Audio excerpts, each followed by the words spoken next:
Las palabras fueron avispas y las calles como dunas cuando aún te espero llegar.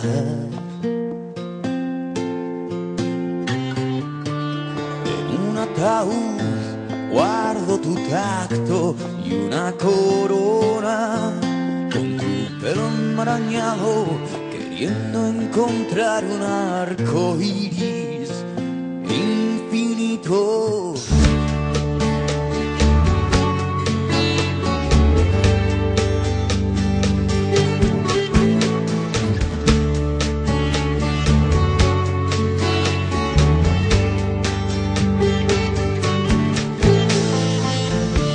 Mis manos que aún son de hueso y tu vientre sabe a pan, la catedral es tu cuerpo.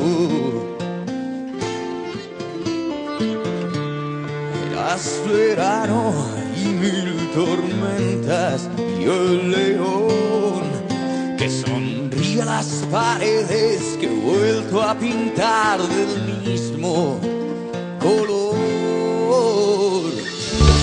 No sé distinguir entre besos y raíces,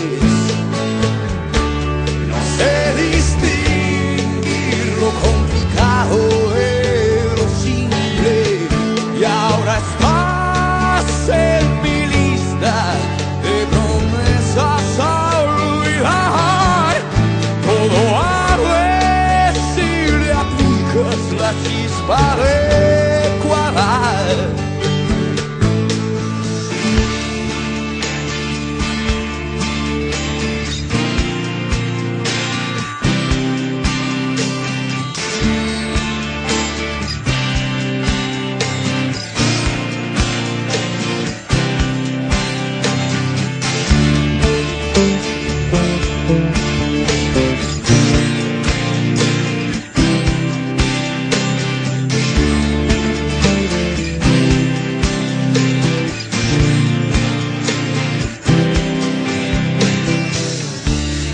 Fuego que era a veces propio, la ceniza siempre ajena, blanca esperma resbalando por la espina dorsal.